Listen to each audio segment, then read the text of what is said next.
తెలియజేయండి. జై బాబా. జై మెహర్ బాబా అని అందరికీ జై జై బాబా. మెహర్ బాబా. అవతార్ మెహర్ బాబా की जय, అవతార్ మెహర్ బాబా की जय, అవతార్ మెహర్ బాబా की जय. అందరికీ జై మెహర్ బాబా. మనము కోవిడ్ సందర్భంగా ఏర్పాటు చేసుకొని మనందరికీ ఆసరా అయినటువంటి స్కైప్ ఈ నెలాఖరుతో ముగుస్తుంది. మరి మనము మరొక కొత్త యాప్ని డౌన్లోడ్ చేసుకోవడం, అందరూ మళ్ళీ కొత్తగా ఈ ప్రోగ్రామ్స్ చేసుకునేటువంటి అవకాశం మనకి బాబా కల్పిస్తారు అని అనుకోవడం జరుగుతుంది. కోవిడ్ ఇంతటితో పరిసమాప్తి అయిపోయింది అని అనుకోవాలి. ఒక రకంగా స్కైప్ క్లోజ్ అవుతోంది అంటే మరి ప్రపంచ పరిస్థితులు కూడా అలాగే ఉన్నాయి. మరొక కొత్తది ఎప్పటికప్పుడు కొత్త విషయాన్ని పుణికిపుచ్చుకోవడమే ఆధునికత, మానవుని యొక్క నైజం కూడా. కాబట్టి మరి మనం కూడా కొత్త కొత్త వాటికి అలవాటు పడాలి. అయితే ఈరోజు బాబాకి సంబంధించినటువంటి విషయాలు చెప్పాలి అని అనుకున్నప్పుడు మనకి 1952 ఏప్రిల్లో అవతారుడు మిట్టిల్ బీచ్లో అడుగుపెట్టినటువంటి విశేషం. ఆ సందర్భంగా అక్కడ ఉన్నటువంటి వాళ్ళందరినీ చూసి ఆ పాశ్చాత్య ప్రేమికులతో అవతారుడు తాను ఆనందించి వాళ్ళ యొక్క కృషిని మెచ్చుకున్నటువంటి ఆ రీతి ఏదో ఒక్కసారి మనం చెప్పుకుందాం. ఎందుకంటే ఏప్రిల్ 21న 1952లో మిట్టిల్ బీచ్లో బాబా అడుగు పెట్టారు కాబట్టి. అంటే అంతకుముందు నవజీవనం అయిపోయిన తర్వాత మహారాజాద్లో 1951-52 ఫిబ్రవరి వరకు మనోనాస్ కార్యక్రమం పూర్తి చేసుకున్న తర్వాత బాబా మళ్ళీ పశ్చిమ దేశ పర్యటనకి సమాయత్తమయ్యారు. ఫిబ్రవరిలో దాని గురించి సమాయత్తం అవుతూ అది ఏప్రిల్ నెలలో సాకారమైంది.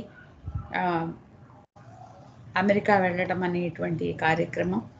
అది ఒక రకంగా చెప్పాలంటే అప్పుడు నవజీవనం అయిపోయిన తర్వాత, మనోనాస్ అయిపోయిన తర్వాత అప్పుడు ఉన్నటువంటి ఆయన యొక్క కార్యక్రమానికి బాబా ఇచ్చినటువంటి పేరేంటంటే సంక్లిష్ట స్వేచ్ఛా జీవితం, కాంప్లికేటెడ్ ఫ్రీ లైఫ్.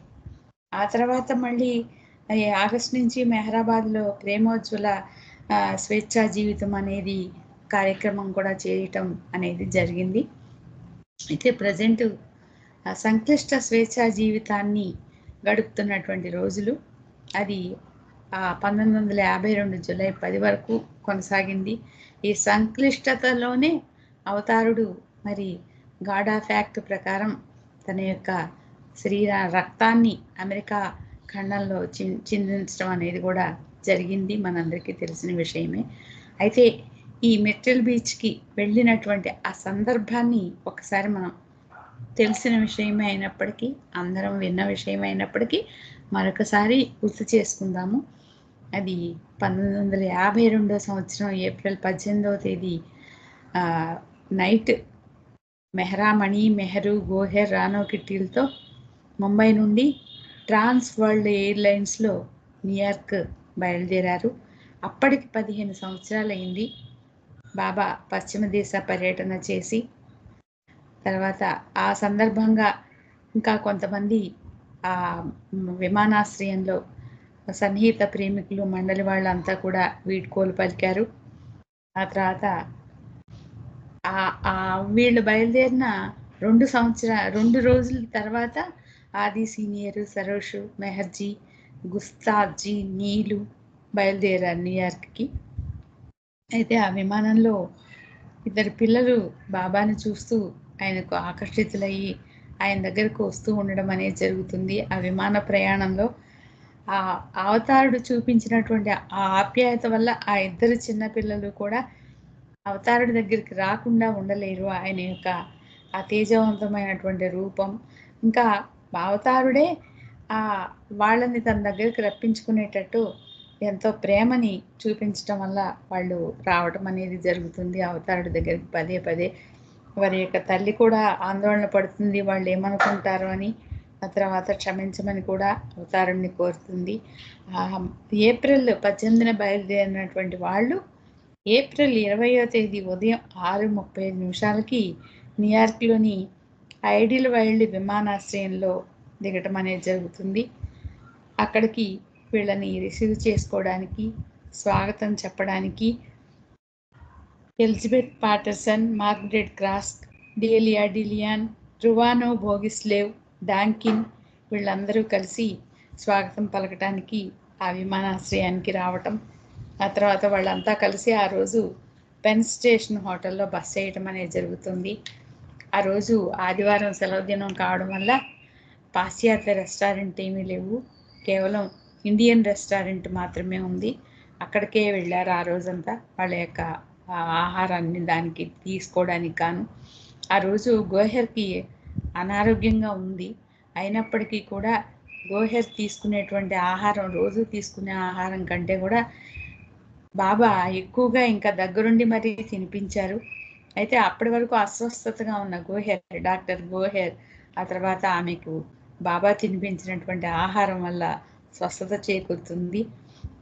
అయితే ఆ సందర్భంలో మరొక న్యూయార్క్కి చెందినటువంటి ఒక కొత్త వ్యక్తి అవతారుణ్ణి కలుసుకోవడం జరుగుతుంది. 5 నిమిషాల పాటు. అతని పేరు జాన్ బాస్. అక్కడ కలిసినటువంటి ఆ సంఘటనని అతను మాటల్లో ఎలా వివరించాడో ఒకసారి చూద్దాం. అతను ఏమంటున్నాడంటే, బాబా సన్నిధిలో అద్భుతమైనటువంటి దివ్యత్వాన్ని అనుభవించాను. ఆ దివ్యత్వాన్ని ఎలా వర్ణించాలో కూడా నాకు తెలియడం లేదు. ఇలాంటి అనుభూతి ఇంతకు ముందు కానీ ఆ తర్వాత కానీ నాకు ఎప్పుడూ కలగలేదు. ఆయన యొక్క మహోన్నతమైనటువంటి శక్తి, అద్భుతమైనటువంటి ఆ ప్రభావాన్ని నేను అనుభూతి పొందగలిగాను. అయితే అదే సమయంలో ఈ ఒక ప్రత్యేకమైనటువంటి ప్రశాంతత కూడా నాకు ఆవరించింది అని ఆ గది బయట ఉన్నటువంటి ఎలిజబెత్తో అన్నాడట ఆయన. బాబా నుండి అద్భుతమైన శక్తి, దివ్యత్వం ఉట్టిపడుతోంది అని. అప్పుడు ఎలిజబెత్ ఇచ్చిన సమాధానం, నిజానికి అవతారుడు ఆయన ఏదైతే ఉన్నాడో అదే అయి ఉన్నారు. అంటే ఆయన చెప్తున్నటువంటి అద్భుతమైన శక్తి, అద్భుతమైనటువంటి ఆ ఆనందం అవన్నీ ఆయనే కలిగి ఉన్నటువంటి వాడు కాబట్టి అలాగే ఆయన తారసపడ్డారు అని సమాధానం ఇస్తారు ఎలిజబెత్. ఆ తర్వాత స్త్రీ సభ్యులు పెన్ స్టేషన్ నుండి అర్ధరాత్రి దక్షిణ కెరోలినాలోని ఫ్లోరెన్స్కి బయలుదేరుతారు బాబాతో. వాళ్ళతో పాటు వీళ్ళతో పాటు వచ్చినటువంటి పాశ్చాత్య ప్రేమికులు ఎలిజబెత్, మార్గరెట్, డేలియా, రువానో డాంకిన్ కూడా ఉన్నారు. అయితే మిగతా వాళ్ళని ఎవరిని కూడా స్టేషన్కి రావద్దన్నారు. అయినప్పటికీ కూడా ఫిలిస్ ఫ్రెడరిక్, ఏడిల్ వాల్కిన్ వాళ్ళు వచ్చి అక్కడే ఒక బాల్కనీలో పెద్ద స్తంభాలు ఉంటే వాటి వెనకాల దాగి ఉండి బాబాని దూరం నుంచైనా దర్శించుకోవాలని ఆతృతతో వాళ్ళు ఎదురు చూస్తున్నారు అన్నమాట. ఆశతో, క్షణమాత్ర దర్శనమైనా లభిస్తే చాలు అనేటువంటి ఆశతో వాళ్ళు చూస్తున్నారు. అయినప్పటికీ ఆయన పసికట్టకుండా ఉంటారా? వాళ్ళు ఎంత దూరంలో ఉన్నప్పటికీ కూడా అవతారుడు వాళ్ళని చూసి నవ్వుతూ వాళ్ళిద్దరి వైపు చూసి చేతిని ఊపుతారు. ఆ తర్వాత అక్షర ఫలకం మీద రాసి చూపిస్తారనమాట. వాళ్ళిద్దరికీ కలిపి బాబా పెట్టిన పేరేంటంటే ఫిలాడెలే, అంటే ఫిలిస్ ఫ్రెడరిక్ ఫిలా అని, ఏడిల్ వాల్కిన్ని డెలే అని, రెండు కలిపి ఫిలాడెలే అని చూపిస్తారు. అది వాళ్ళిద్దరికీ పెట్టినటువంటి మారు పేరు అనమాట. ఆ తర్వాత ఏప్రిల్ 21వ తారీఖుకి అందరూ ఫ్లోరెన్స్ చేరుకుంటారు. అక్కడి నుంచి అందరూ కార్లో మిర్టిల్ బీచ్కి వెళ్తారు. అక్కడ ఆయన పొందినటువంటి ఆ ప్రేమ, ఆనందం, అవతారుడి యొక్క మాటల్లో వాళ్ళు పడినటువంటి శ్రమ పడ్డామని వాళ్ళు అనుకోలేదు. వాళ్ళు ఎంతో ప్రేమతో ఏర్పాటు చేశారు మిర్టిల్ బీచ్లో. దాన్ని ఆయన వర్ణించినటువంటి ఆ తీరుని ఒకసారి అవతారుడు వాళ్ళతో అన్నటువంటి ఆ మాటల్ని మనం ఒకసారి గుర్తు చేసుకుందాం. అక్కడ నుండి కార్లో మిర్టిల్ బీచ్కి చేరుకుంటారు అందరూ. అక్కడ వీళ్ళందరి కోసం నొరీనా ముందుగానే వేచి ఉన్నారు అక్కడ. ఎందుకంటే ఆమెకు కాస్త హార్ట్ సంబంధమైనటువంటి తేడా ఉండడం వల్ల న్యూయార్క్కి రాలేకపోయారు. వస్తూనే ప్రిన్సెస్ నొరీనా మ్యాచ్బెల్లి తెలుసు మనందరికీ. ఆమె ఎంతటి స్థితి కలిగినటువంటి ఆమె అవతారుడి దగ్గర ఏ రకమైనటువంటి సేవలు చేస్తూ ఒదిగిపోయింది అనేది. ఆమెను ప్రేమగా ఆలింగనం చేసుకుంటారు. తన చుట్టూ ఉన్నటువంటి వాళ్ళందరితో నా కోసం మీరు చేస్తున్నటువంటి ఈ కృషి నాకు చాలా ఆనందాన్ని కలిగించింది అంటూ అక్కడ పరిసరాల గురించి చెప్తూ ఈ ఇల్లు, ఇక్కడ నుండి కనబడే సరస్సు, ఈ సాగరం, ఇక్కడి పరిసరాలు ఇవన్నీ కూడా చాలా బాగున్నాయి. నేను ఎలా ఉండాలని కోరుకున్నానో అన్నీ అలాగే ఉన్నాయి. ఇక్కడ ఉండడం నాకు అమితానందాన్ని కలిగిస్తోంది. మనం అనేక మార్లు వెళ్ళి చూసిన వాళ్ళు చూశారు. చూడలేని వాళ్ళం మనమంతా కూడా ఫిలిమ్స్లో చూస్తూనే ఉంటాం. అయినప్పటికీ ఆయన ఆ అవతారుడి ద్వారా వస్తున్నటువంటి ఆ మాటల్ని వింటుంటే నిజంగా మనం అక్కడికి వెళ్ళి చూస్తున్నామా అనిపించేటంతగా ఉంది. ఆయన అంటున్నారు చూడండి, నేను ఎలా ఉండాలని కోరుకున్నానో అన్నీ అలాగే ఉన్నాయి. ఇక్కడ ఉండడం నాకు చాలా ఆనందం కలిగిస్తోంది. అన్నిటికంటే ముఖ్యంగా ఎలిజబెత్ నొరీనాలో చూపిస్తున్న ప్రేమ, ఆరాధన నన్ను కదిలించి వేశాయి. వాళ్ళిద్దరూ కూడా గత కొన్ని సంవత్సరాలుగా ఎంతో కృషి చేసి నా సౌకర్యం కోసం, నా పని కోసం అద్వితీయమైనటువంటి ఈ అద్భుత ప్రదేశాన్ని తీర్చిదిద్దారు. నా ఇచ్ఛను నెరవేర్చడానికి డబ్బు, మిగతా విషయాలు వాటినేటిని కూడా వాళ్ళు పరిగణనలోకి తీసుకోలేదు. కేవలం ప్రేమతో శ్రమించారు. అది వాళ్ళ హృదయాల నుండి నేరుగా జాలువారే ప్రేమ. అందువల్ల నేను ఈ ప్రేమ కానుకను స్వీకరిస్తున్నాను అన్నారు. అద్భుతమైనటువంటి విషయాలు కదా ఇవి. ఎలిజబెత్ నొరీనాలను మళ్ళీ మరొకసారి ఆలింగనం చేసుకొని వాళ్ళతో ఇంకా అద్భుతంగా చెప్తున్నారు చూడండి. ఈ అవతార కాలంలో నాకు అనేకమైన సదనాలు ఉన్నాయి. ఎన్నో రాజభవనాలు లాంటి వాటిని సందర్శించి నా శిరస్సుని నేలకు తాకించాను. వినమ్రులైన ఎందరెందరో పేదల ఇళ్లలోని గచ్చు నేల మీద కూడా శిరస్సు ఉంచాను అని చెప్పి మిర్చిల్ బీచ్ సెంటర్ వైపు చూపించి ఇలా అంటున్నారు. కానీ నేను సందర్శించిన గృహాలన్నింటిలోనూ ఈ ఇంటిని మాత్రం నేను అమితంగా ఇష్టపడుతున్నాను. ఎందుకంటే ఇది అటువంటి అమూల్యమైన, అద్వితీయమైన ప్రేమతో నా కొరకు నిర్మించి ఇవ్వబడింది అని ఆ సందర్భంగా అన్నారు వాళ్ళతో. ఆ తర్వాత ఇంకా వాళ్ళతో కాసేపు అయిన తర్వాత అంటారు, నేను ఈ ఇంటిని ఎప్పుడూ విడిచి వెళ్ళను. బాగా గుర్తు పెట్టుకోండి, నేను ఈ ఇంటిని వదిలిపోను, ఎందుకంటే ఇది నా స్వగృహం అన్నారు. అందుకే అక్కడికి వెళ్ళినటువంటి భావ ప్రేమికులందరికీ కూడా ఆయన యొక్క ప్రెజెన్స్ని ఖచ్చితంగా ఫీల్ అవుతూ ఉంటారు.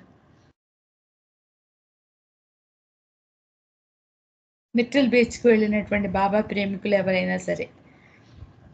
ఆ తర్వాత ఏప్రిల్ 23వ తారీఖున ఉదయం నుంచి ఆ బాబా అందరినీ తీసుకొని మిట్రల్ బీచ్ ప్రాంతం అంతా తిప్పి చూపించడం జరిగింది. ఎలిజబెత్ మొత్తం అంతా తిరిగి వచ్చిన తర్వాత ఎలిజబెత్ నొరీనాతో అంటారు, నేను పరమానందాన్ని పొందుతున్నాను. అంతేకాదు ఇదంతా నా కోసం చేసేలా మిమ్మల్ని నడిపించినటువంటి మీ అపురూపమైనటువంటి ప్రేమ నా హృదయాన్ని కదిలించింది అని చెప్పి వాళ్ళిద్దరితో అనటం అనేది జరుగుతుంది. ఇది మనం 21వ తారీఖున అవతారుడు మిట్రిల్ బీచ్లో అడుగుపెట్టినటువంటి ఆ వేళ, ఆ విశేషం, ఆ ఆనందం ఇప్పుడు మనం పంచుకోగలిగాం. ఆ తర్వాత ఈరోజు కర్మకాండలకి సంబంధించి అవతారుడు తెలియజేసినటువంటి విషయాల్ని మనం ఈరిచ్ గారు ఏం చెప్పారు దానికి సంబంధించి ఒకరు అడిగినటువంటి ప్రశ్నకి యాత్రికులుగా వెళ్ళినటువంటి వాళ్ళు మెహరాబాద్లో అక్కడ ఉన్నటువంటి స్థిర నివాసులు చేస్తున్నటువంటి కర్మకాండల్ని చూసిన సందర్భంగా యాత్రికులే ఈరిచ్ గారిని అడిగినటువంటి ఒక ప్రశ్నకి ఈరిచ్ గారు ఏం చెప్పారు సమాధానం అనేది ఈరోజు మనం తెలుసుకుందాం. ఒకసారి ఒక యాత్రికుడు ఈరిచ్ గారితో అంటారు, అంటే ఆయన ఏమంటారంటే, ఇక్కడ ఉంటున్నటువంటి స్థిర నివాసులు ఎవరైతే ఉన్నారో వాళ్ళ యొక్క ఆచరణలు ఎలా ఉన్నాయంటే, రాను రాను ఇవన్నీ కూడా కర్మకాండలుగా మారిపోతాయేమో అని నాకు భయంగా ఉంది. ఇది ఎప్పుడూ కూడా అవతారుడు ఇష్టపడరు. తన ప్రేమికులు అటువంటి కర్మకాండల్లో చిక్కుకొని పోకూడదు అని ఆయన ఎక్కువగా అభిలషిస్తూ ఉంటారు. అలాంటి ఆచరణను కొన్నింటినైనా మాన్పించడానికి మండలి వారు ఏ రకమైన చర్యలు ఎందుకు తీసుకోవడం లేదు? ఒకవేళ మండలి వారే ఇలాంటివి జరగడానికి ప్రోత్సహిస్తున్నారా ఏమిటి? అలా అనిపిస్తోంది నాకు ఇవన్నీ చూస్తుంటే అని చెప్పి ఒక యాత్రికుడు అడగటం జరిగిందనమాట. దానికి ఈరిచ్ గారు ఏమని చెప్తారంటే, ఆయన యొక్క దివ్య ప్రణాళిక ఎలా ఉంటుందంటే, పరిస్థితులు ఎప్పుడూ కూడా దుర్భరంగా మారిపోవాలి. ఎందుకు? ఆ దుర్భరంగా మారినప్పుడే మళ్ళీ ఆయన మన మధ్యకు వస్తారు. ఆయన అలా ఎప్పుడైతే మన మధ్యకు వస్తారో ఆ దానికి పరిస్థితులు దుర్భరంగా ఉండాలి. అప్పుడు మాత్రమే ఆయన రాగలరు. అయితే ఇదంతా జరగడానికి ముందు అవతారుడు వచ్చినటువంటి ప్రతిసారి ఏం జరుగుతుందంటే, ఆయన్ని గుర్తించినటువంటి కొంతమంది మాత్రం ఆయన యొక్క సత్యప్రేమ సందేశాల్ని ఆచరణలో పెడతారు. ఆయన వచ్చినప్పుడు కొద్ది మంది మాత్రమే. ఆయన వెళ్ళిపోయిన తర్వాత ప్రపంచంలో ఉన్నటువంటి కొంతమంది నెమ్మదిగా ఆయన దగ్గరికి రావడం, ఆయన్ని ఆరాధించడం మొదలు పెడతారు. అంటే అవతారుడు వచ్చిన ప్రతిసారి కూడా ఇలాగే జరుగుతుంది. మొట్టమొదట్లో ఈ వాళ్ళు చేసేటువంటి ఈ పూజ ఎక్కడి నుంచి అంకురిస్తుంది? హృదయం నుండే అంకురిస్తుంది. కానీ తర్వాత ఆయన్ని అనుసరించే వాళ్ళు పెరిగిపోతున్న కొద్దీ ఏమవుతుందంటే, కొన్ని నియమాలు, కొన్ని కట్టుబాట్లు ఏర్పాటు చేయబడతాయి. కొంతకాలానికి అవి కాస్త సాంప్రదాయాలుగా మారిపోతాయి. చివరికి అవన్నీ కలిపి ఒక తంతుగా, మతంగా, ఒక నియమాలు, కట్టుబాట్లు ఏర్పడిపోతాయి. ఆ తర్వాత అవన్నీ కలిపి అవి ఒక మతం యొక్క కర్మకాండలుగా మారిపోతాయి. ఇది ప్రతిసారి జరుగుతోంది. అంతేకాకుండా ఇంకా ఏమవుతుంది? బుద్ధుడి కాలంలో చూడండి, హీనయానం అని, మహాయానం అని శాఖలుగా ఎలా విభజింపబడిందో, అలాగే హిందూ మతంలో కూడా అనేక శాఖలు, శైవులని, వైష్ణవులని, ఆరాధ్యులని, అమ్మో ఎన్ని శాఖలు ఉన్నాయో. అలాగే దాని గురించే చెప్తున్నారు ఇక్కడ ఈరిచ్ గారు. కాలక్రమేణా ప్రతి మతం కూడా కొన్ని బృందాలుగా విభజింపబడిపోతుంది, శాఖలుగా చీలిపోతుంది, ఆ రకంగా ముక్కలైపోతుంది. ఆ సందర్భంగా మాది గొప్ప అంటూ అధికారం కోసం పోట్లాట్లు జరుగుతాయి. అయితే ఇదంతా కూడా బాబా ప్రణాళిక ప్రకారమే జరిగిపోతుంది. అదే ఇప్పుడు కూడా జరుగుతోంది. అది అలా జరగకపోతే ఆయన మళ్ళీ మన మధ్యకి ఎలా వస్తారు? బాబా స్వయంగా చెప్పారు కదా, యుగాంతరాలలో ధర్మజ్యోతి కొడిగట్టినప్పుడు నేను మళ్ళీ సత్యప్రేమలు అనే ఆ జ్యోతిని దేదీప్యమానంగా వెలిగించడానికి వస్తూ ఉంటాను అని అవతారుడే చెప్పారు కదా. మరి అలా ఆయన మళ్ళీ రావడానికి, రంగం సిద్ధం చేయడానికి ఇటువంటి క్షీణత అవసరమే కదా. ఆయన వచ్చి క్షీణించినటువంటి దీన్ని మళ్ళీ పునరుజ్జీవింప చేస్తారు కదా, అది అలాగే జరుగుతూ ఉంటుంది అని చెప్పిన తర్వాత, ఇప్పుడు మీరు వ్యక్తం చేసినటువంటి ఈ భయం ఉందే, అది కరెక్ట్ కాదు. ఇదంతా కూడా మండలి వాళ్ళని ఇప్పుడు మీరు భయపడాల్సిన అవసరం లేదు అని చెప్తూ, అంటే కరెక్ట్ కాదు అని అనకుండా, ఇప్పుడు మీరు ఇంతగా భయపడుతున్నారే ఇవన్నీ కర్మకాండలు, ఇదేమిటి మీరు ఆపలేరా అని అలా అనుకోవద్దు. అసలు మండలి వాళ్ళని ఆయన యొక్క దివ్య కార్యానికి ఆయన ఉపయోగించుకుంటారు. ఈ రకంగా తర్వాత జరగాల్సినటువంటి సంఘటనల కోసం బీజాలు నాటుతారు మండలి వాళ్ళ ద్వారా. ఆ తర్వాత వాటి ద్వారా చివరికి ఎప్పటికో కర్మకాండలు ఏర్పడటం, మతాలు ఏర్పడటం, ధర్మం క్షీణించిపోవడం, ఇవన్నీ జరుగుతాయి ఎప్పటికో. కానీ ఎప్పటికో జరిగే దాని గురించి ఇప్పుడు మీరెందుకు ఆలోచిస్తున్నారు? ఇక్కడ ఇప్పుడు మీరు వచ్చినటువంటి ఈ సందర్భం, ఈ ప్రదేశం ఇప్పుడు ఎంతో ప్రేమ చిగురించినటువంటి శుద్ధమైనటువంటి ప్రేమ చిగురించినటువంటి ఋతువు. ఇక్కడ ఉన్నటువంటి దీనిని మీరు ఆస్వాదించండి, వాటి గురించి ఆలోచించకండి. ఎందుకంటే ఆయన మన స్థాయికి దిగి వచ్చి మీరు నన్ను ప్రేమిస్తే మిమ్మల్ని నా స్థాయికి లాగేస్తాను అనే సందేశాన్ని, పిలుపుని మనకి ఇచ్చారు. మనం ఆయనతో ఒకటైపోవాలి.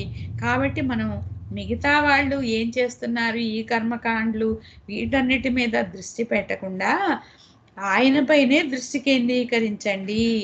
అది ఎంత అధికంగా వీలైతే అంత అధికంగా ఆయన్ని స్మరించండి. ఇంకా ఇక్కడ మిగతా విషయాలు ఏవి కూడా మిమ్మల్ని కలవరపరిచేలా చేసుకోవద్దు అని ఈరుచి గారు ఆ అడిగినటువంటి యాత్రికుడికి చెప్పడం అనేది జరుగుతుందన్నమాట. ఇంకా ఇప్పుడు మీరు అనుకున్నటువంటి ఆ భయం, ఆందోళన జరగటానికి చాలా టైం ఉంది. ఇది ఒక అవతారుడే స్వయంగా చెప్పారు. చాలా చాలా భవిష్యత్తులో ఇది ఒక పవిత్రమైనటువంటి యాత్రాస్థలంగా, ఇసుకేస్తే కూడా రాలనంత యాత్రాస్థలంగా మారిపోతుంది. అప్పుడు ఎక్కడ వాళ్ళు అక్కడే నిలబడి ఇది అవతారుడు నడయాడినటువంటి ప్రదేశం అని, అక్కడే ఆ భూమిని తాకి కళ్ళకద్దుకొని తిరిగి వెళ్ళిపోతారు. అంతటి యాత్రాస్థలంగా ఇది మారుతుంది భవిష్యత్తులో అని అవతారుడు చెప్పారు. దానికి ఇంకా చాలా సమయం ఉంది అంటూ, ఇప్పుడు ఎలాంటి నియమ నిబంధనలు లేవు, మీకు ఇష్టమైన రీతిలో ఆయన్ని ప్రేమించండి. ఇలా మీరు ఇక్కడికి వచ్చినందుకు మీరు చాలా అదృష్టవంతులు. ఇప్పుడు ఉన్నటువంటి ఈ సందర్భాన్ని, ఈ సమయాన్ని మీరు వృధా చేసుకోకండి. ఇది శుద్ధమైనటువంటి ప్రేమకి ఆలవాలమైనటువంటి కాలం. మీరు అనుకుంటున్నటువంటి ఆ వాతావరణం అదంతా ఎప్పటికో వస్తుంది అని చెప్తారనమాట. ఆ తర్వాత మరొక విషయం కూడా చెప్తారు. ఆ సందర్భంగా ఈ కర్మకాండలకు సంబంధించి ఒక పూజారి ఉండేవాడు. పూజారి అంటే పురోహితుడు. ఆయన ఏం చేస్తారు, కర్మకాండలకి సంబంధించినటువంటి వృత్తి ఆయనది. వాటిల్ని చేయించాలి. అది చేయించడం ద్వారా ఆయన యొక్క జీవనోపాధి. ఆయన చేసేటువంటి ఆ కర్మకాండలన్నీ ఎలా చేస్తాడు, చాలా ప్రేమగా చేస్తాడు. అయితే ఆయన అవతారిని యొక్క సత్యప్రేమ సందేశాల పట్ల ఆకర్షితుడయ్యాడు. కానీ కర్మకాండల గురించి చెప్పారే, ఇవన్నీ అవసరం లేదంటున్నారే, మరి నా వృత్తే ఇది కదా, మరి నేను ఇవే చేయాల్సి వస్తుంది, ఎలాగా అని ఆ పూజారికి అనుమానం కలుగుతుందన్నమాట. ఏ విధంగా బుద్ధుడి కాలంలో ఒక వ్యక్తి వచ్చి నీ తండ్రి చేసిన వృత్తినే నువ్వు అవలంబించు అన్నప్పుడు, నా తండ్రి దొంగతనం కదా చేసేది, ఆ వృత్తిని నన్ను అవలంబించమంటారా అన్నప్పుడు, మహమ్మద్ ప్రవక్త కాలంలో అనుకుంటా, ఆ మహమ్మద్ ప్రవక్త ఇచ్చినటువంటి ఆ సందేశాన్ని, 3 సందేశాల ఆధారంగా అంత గొప్ప దొంగతనం చేసేటువంటి వ్యక్తి కూడా ఏ విధంగా మారిపోయాడు అనేది మనకు తెలిసిన విషయం. ఇక్కడ ఈ పూజారి ఆల్రెడీ ఈ కర్మకాండలకు సంబంధించిన కార్యక్రమాల్ని నిర్వహిస్తున్నటువంటి ఈయన, నేను పూర్తిగా ఆయన మీద సంపూర్ణ విశ్వాసాన్ని నిలుపుకోలేకపోతున్నానేమో అనే అనుమానం అతనికి కలుగుతుంది. ఆ తర్వాత అతను ఒకసారి మెహరాబాద్ సందర్శించడం జరుగుతుంది. ఆ తర్వాత బాబా దర్శనం చేసుకున్న తర్వాత సమాధిలో మెహరాజాద్ కూడా వెళ్ళటం అనేది జరుగుతుంది. అక్కడికి వెళ్ళిన తర్వాత అక్కడ వాతావరణం ఎంతో, అతని హృదయం ఎంతో పవిత్రత పొందుతుంది, ఎంతో ఆనందం పొందుతాడు. అతను ధైర్యం చేసుకొని అక్కడ ఉన్నటువంటి వాళ్ళని, మండలి వాళ్ళని, తనకి పట్టి పీడిస్తున్నటువంటి సమస్య ఏంటి, నీ కర్మకాండలో అక్కర్లేదన్నారు బాబా, మరి నేను నా వృత్తి అది, నేను వీటిని చేస్తున్నాను, ఆయన మీద పూర్తి విశ్వాసం నాకు అప్పుడప్పుడు ఈ కర్మకాండలు చేయటం ద్వారా నేను ఆయన్ని పరిధిలోకి రాలేదేమో అని అనిపిస్తూ ఉంటుంది, మరి ఇవి మానుకోవాలా, ఏం చేయాలి, నా వృత్తే కర్మకాండలు చేయటం కదా అని అక్కడ ఉన్నటువంటి మండలి వారిని అడగటం జరుగుతుందన్నమాట. అప్పుడు మండలి వాళ్ళు ఇలా చెప్తారు. అయితే అతను మరొక విషయం కూడా చెప్తాడు, నేను జరిపించేటువంటి ఈ కర్మకాండలు పూర్తి ప్రేమతో హృదయపూర్వకంగా చేస్తాను అని కూడా చెప్తారు. అప్పుడు వాళ్ళు అంటారు, మండలి వాళ్ళు అంటారు, అసలు కర్మకాండ అంటే ఏంటి, ఒక పుష్పాన్ని పెట్టడం కూడా ఒక కర్మకాండకు సంబంధించిందే, కానీ నువ్వు అది యాంత్రికంగా, తాంత్రికంగా, ఏదో మొక్కుబడిగా చేసావా, లేకపోతే ప్రేమగా అర్పించావా, ఏదైనా ప్రేమగా చేసేది ఏదైనా సరే అది తంతు కాదు, కర్మకాండ కాదు నువ్వు ఒక పువ్వు సమర్పించడమే అయినా అది కర్మకాండ అవుతుంది.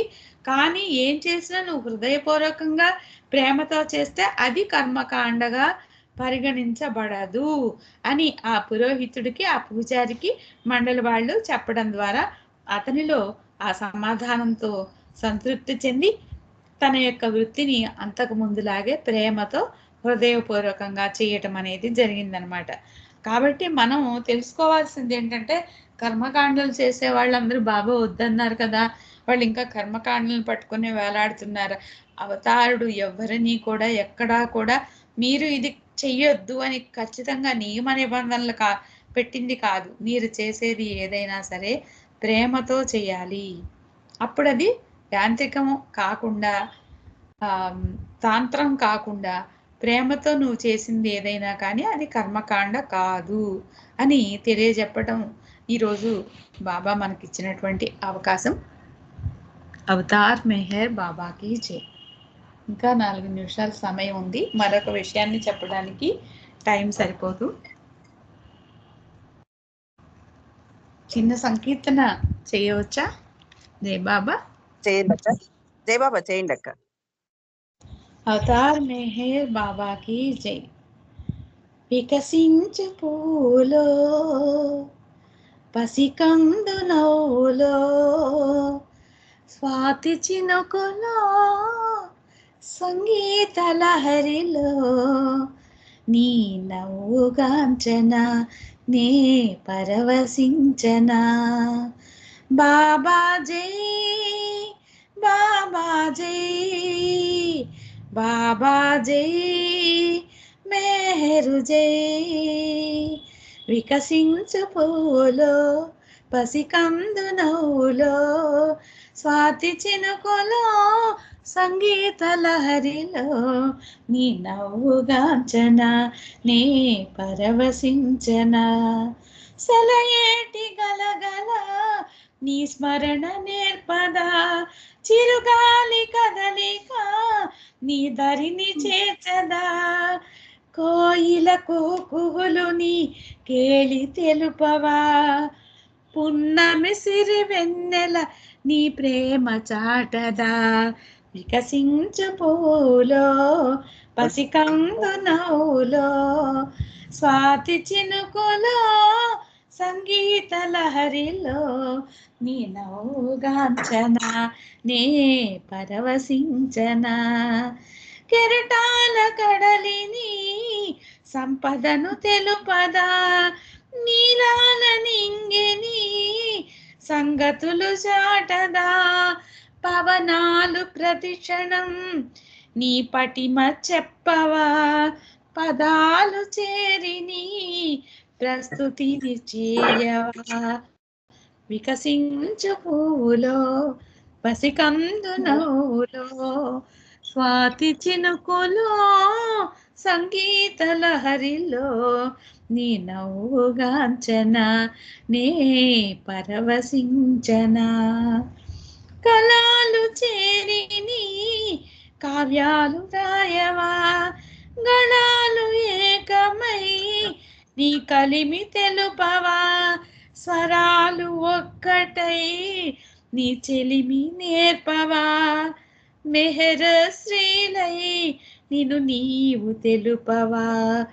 వికసించు పూలో పసికందు నవ్వులో స్వాతి చినుకులో సంగీత లహరిలో నీ నవ్వుగాంచన నే పరవశించన.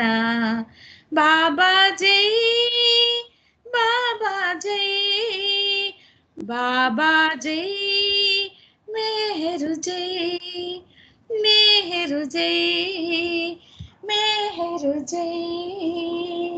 అవతార్ మెహర్ బాబాకి జై. జై మెహర్ బాబా అందరికి. Thank you Mani. కరెక్ట్ గా అలానే మీరు రికార్డ్ ఆఫ్ చేస్తారా? రికార్డ్ ఆఫ్ చేయండి. జై బాబా అక్క.